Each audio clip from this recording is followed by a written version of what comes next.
नमस्कार, आप देख रहे हैं स्वराज एक्सप्रेस। मैं हूं आपके साथ बुशा और सबसे पहले बड़ी खबर की बात करेंगे। रायपुर से मिल रही है बड़ी खबर, जहां सीएम ने बीजेपी पर निशाना साधा।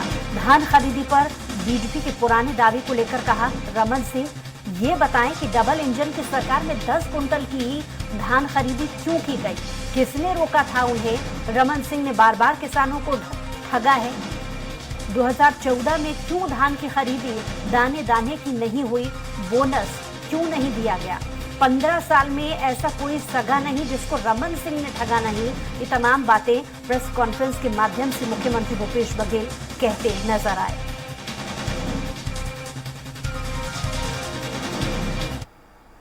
रमन सिंह जी लगातार किसानों को ठगने का काम किए। एक बार ठगाए, 2 बार ठगाए, 3 बार ठगाए, बार बार किसानों को आप नहीं ठग सकते। छत्तीसगढ़ के किसानों ने बहुत मौका दिया आपको, और जैसे हम लोगों ने 20 क्विंटल धान खरीदने की बात की, श्रेय लेने के लिए कूद पड़े हैं। तो सबसे बड़ा सवाल तो यही है कि 2014 में आपने 10 क्विंटल क्यों किया था। यदि केंद्र सरकार कर रही थी, एफसीआई खरीदती है, तो फिर आप 10 क्विंटल का निर्णय क्यों लिए।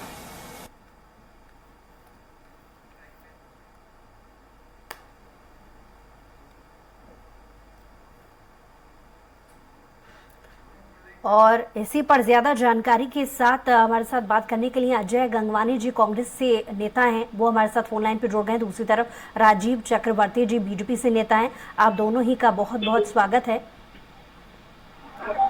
सबसे पहले राजीव जी, आपसे ही जानना चाहेंगे, जो प्रेस कॉन्फ्रेंस के माध्यम से कटाक्ष बीजेपी पर मुख्यमंत्री भूपेश बघेल ने किया, इस पर आप क्या कहेंगे?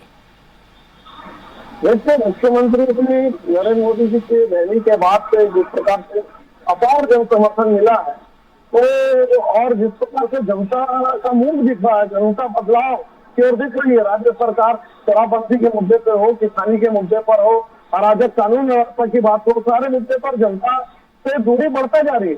तो मुख्यमंत्री जी, आज हमारे 15 साल की क्या काम हुई, हमें तो 3 जनादेश मिला और जनता ने दूसरा आपको मैंडेट दिया। आपने 4.5 साल में क्या किया, केवल उसके बाद जनता को बताइए। आपने 4.5 साल में जनता को ठगा, बलगलाया, झूठ बोला, शराबबंदी करेंगे, पूरा धान खरीदेंगे, बोनस एक साथ देंगे, सारे कर्ज माफ करेंगे। राष्ट्रीयकृत बैंकों को कर्ज नहीं हुआ, और जो कर्ज माफ किया वो किसानों के खाते में नहीं डाला। आज भी डिफॉल्टर की लोन की लिस्ट में किसानों का नाम है। इस प्रकार से अगर तो कर्मचारियों को ठगा, आज पूरी चिकित्सा व्यवस्था ठप हो गई प्रदेश की, क्योंकि नर्सिंग स्टाफ और टेक्निकल स्टाफ हड़ताल पे, और कर्मचारी हड़ताल पर है, पटवारी हड़ताल से बड़े रिश्ते पे वापस है। ये अराजक स्थिति है छत्तीसगढ़ की। तो अब जो हमारा 15 साल का बही खाता लेके बैठे हैं, तो भैया हमारे 15 साल का बही खाता लेके बैठने से पहले आप अपने 4.5 साल का या 5 साल का बही खाता बताइए। आपने कोई स्तर ऐसा नहीं था जिस स्तर पर आपने किसानों को नहीं ठगा, युवाओं को नहीं ठगा, रोजगार देने की बात कही, और क्राइम रिकॉर्ड की बात करते हैं। FIR लिखी नहीं जाती, शून्य क्राइम, कोई भी व्यक्ति राजीव जी, लेकिन मुख्यमंत्री ने सीधा सीधा कटाक्ष किया है। आपको नहीं लगता कि चुनावी वर्ष है, इसका कितना असर जनता पर होगा? क्योंकि बात भ्रष्टाचारों को लेकर सीधे आरोप मुख्यमंत्री के यहाँ पर नजर आए। चलिए खैर, इसका जवाब मैं अजय जी से ही ले लेती हूँ कि क्या प्रमाण, क्या तथ्य है, क्योंकि इसके पहले भी भ्रष्टाचार की बात अजय जी कांग्रेस करती आई है, और खुद मुख्यमंत्री भी अब प्रेस कॉन्फ्रेंस से यही कह रहे हैं। आपका क्या तर्क है? देखिए बुशा जी, 3 से 4 बातें महत्वपूर्ण है। आज ये हमने मोदी जी का, माननीय मोदी जी का छत्तीसगढ़ दौरा था, उसके पहले हमने 34 घोटालों की 15 साल में रमन सरकार ने 1 लाख करोड़ रुपए का घोटाला किया। पूरी लिस्ट दी उनको, वो कहते रहे ना खाऊंगा ना खाने दूंगा। जब 1 लाख करोड़ की पूरी लिस्ट जा रही है, आज छत्तीसगढ़ का नाम घोटाला होता है, जिसपे 106 पेज की डायरी मिलती है, सीएम मैडम, सीएम सर कौन है, उस पर कोई जवाब नहीं होता। 6,500 करोड़ का चिटफंड घोटाला होता है। मुख्यमंत्री के पुत्र इनके महापौर ब्रांड एम्बेसडर बन के घूमते हैं। इंदिरा प्रियदर्शनी बैंक घोटाले की नार्को सिटी में उमेश सिन्हा ने स्वीकार किया, करोड़ों रुपए की रिश्वत पूर्व मुख्यमंत्री, अन्य मंत्रियों को दी गई। और लगातार इस प्रकार की कंप्लेन के बाद, माननीय प्रधानमंत्री को पत्र लिखने के बाद कोई कार्रवाई नहीं करते, और रमन सिंह की संपत्ति 10 साल में 10 गुना बढ़ जाती है। ऐसा क्या अलादीन का चिराग उनको मिला कि संपत्ति 10 गुना बढ़ गई? दूसरा, किसानों के बारे में बात करने का तो इनको नैतिक अधिकार नहीं है। आज पहले 270 रुपए बोनस का वादा किया, नहीं दिया। 2100 रुपए समर्थन मूल्य, 300 बोनस, कुल मिला के 2400 प्रति क्विंटल देने की बात की। और जब देने की बारी तो 1470, 930 रुपए प्रति क्विंटल चौन पहुंचाई। आज 5 लाख करोड़ तक बिजली मुफ्त का दावा किया, नहीं किया। ये ऐसा कोई सगा नहीं जिसे भारतीय जनता पार्टी ने सगा नहीं। आदिवासियों को सरकारी नौकरी देने की बात की, जैसे विवाह देने की बात की, नहीं दिया। ये चरित्र यहाँ की छत्तीसगढ़ की भाजपा सरकार का नहीं है, केंद्र की मोदी सरकार का यही चरित्र है। आज इनके गृह मंत्री स्वयं स्वीकार करते हैं हमारे वादे जुमले हैं। आज किसानों की बात करते रहे, 2022 में किसानों के दुगनी करने का वादा किया मोदी जी ने, और जब समर्थन मूल्य बढ़ाने की बारी आती तो 2%। आज स्वामीनाथन आयोग की रिपोर्ट लागू करने का दावा किया गया, क्या किया इन्होंने किया 9 साल के बाद। आज 2 करोड़ रोजगार की बात की, आज 23 करोड़ लोग बेरोजगार हो जाते हैं। देश के 23 करोड़ लोगों को गरीबी की रेखा के नीचे ढकेल देते हैं। कर्ज की बात कर रहे हैं, 2004 में जब इनकी 14 में सरकार बनी, देश में ऋण था 55 लाख करोड़ का, 3 गुना बढ़ा के 155 लाख करोड़ कर देते हैं। दूसरा, कहीं ना कहीं माननीय प्रधानमंत्री मोदी जी सिर्फ और सिर्फ अपने मन की बात करते हैं। आज देश की जनता की, छत्तीसगढ़ की जनता की महंगाई पे, बेरोजगारी पे, बढ़ती आर्थिक असमानता, इस पे कोई करना नहीं चाहते। आज इनका मुख्य प्रश्न ऑर्गेनाइजर कह रहा है मोदी जी का जादू समाप्त हो चुका है, अब उनके चेहरे पर आप चुनाव नहीं जीत सकते। लेकिन यहाँ भारतीय जनता पार्टी के प्रवक्ता न इनके नेता इस बात को स्वीकार करेंगे। दूसरा, आज देखिए एक बहुत अच्छा आंकड़ा देता हूं, जवाब ले लेते हैं राजीव जी लगातार, क्योंकि देखिए बीजेपी इस वक्त छत्तीसगढ़ में विपक्ष में है। विपक्ष का ये काम होना चाहिए कि अगर कहीं खामी त्रुटि रह रही है सरकार की तरफ से तो उसे उजागर करने का काम विपक्ष का होता है। लेकिन हम यहाँ पर उल्टी गंगा बहती देख रहे हैं कि काफी समय से लगातार कांग्रेसी जो नेता है वो ये भ्रष्टाचार के आरोप लगाते आ रहे हैं। बिल्कुल ठीक आप बोल रहे हैं। कांग्रेस का इतना बड़ा भ्रष्टाचार है कि एक ग्रंथ भी छोटा हो जाए। कोविड काल में दवा खरीदी की इन्होंने घोटाली की, इन्होंने आवाज घोटाला क्या किया, जो मंत्री आपके मोदी सरकार तो इन्होंने इस्तीफा दे दिए, ये चरित्र आपका है। ने इस्तीफा दे दिए। कानून देखिए, हम तो जब बात करते हैं हमारे पास पूरा ग्रंथ पड़ा है, जनता के पास जा रहे हैं और जनता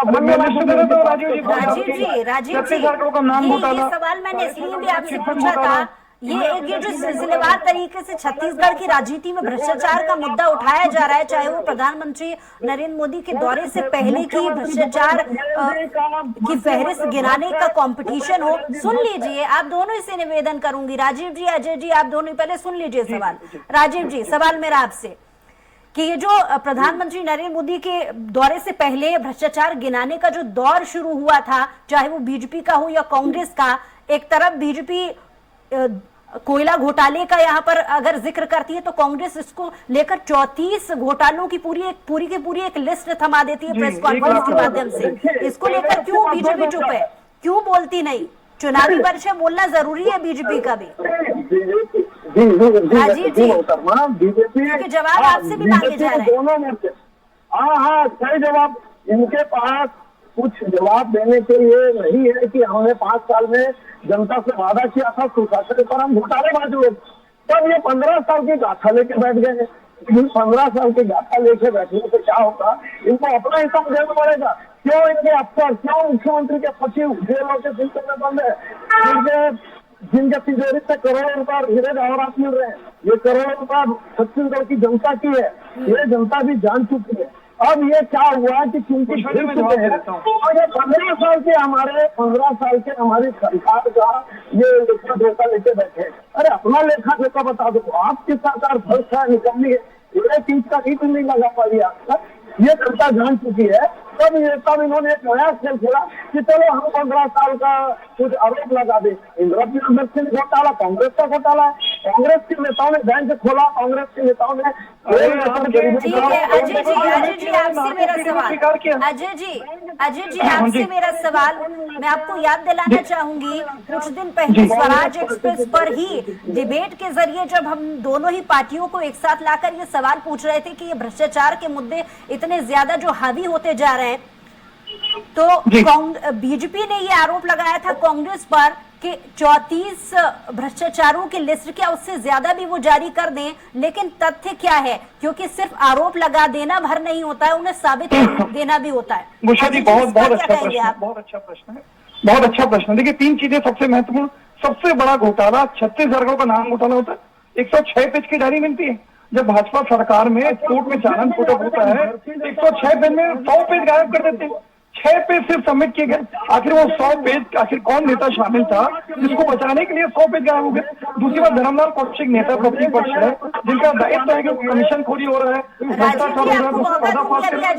इनको शांत करें पहले, देखिए बौखलाहट शुरू हो जाएगी, इनकी पोल पट्टी खुलेगी छत्तीसगढ़ की जनता के सामने, तो ऐसी उनके बौखलाहट शुरू हो जाएगी। इनको शांत करें। पूछा मैं बात कंप्लीट कर दूँ।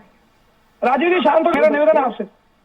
देखिए मैं कंप्लीट कर दूँ। जी जी, देखिए बहुत स्पष्ट है। लेकिन अजय जी, मैं इसी बात को कहकर के अपनी बात को विराम दूंगी कि बड़ा सवाल यहाँ पर यह भी उठता है कि आरोप सिस्टम भी काम करता है पूरी सरकार लिए, जहां पर जांच जैसा भी विकल्प है। अगर आपको लगता है कि भ्रष्टाचार हुए तो सरकार तो छत्तीसगढ़ में आती है जांच के लिए, कहिए ना।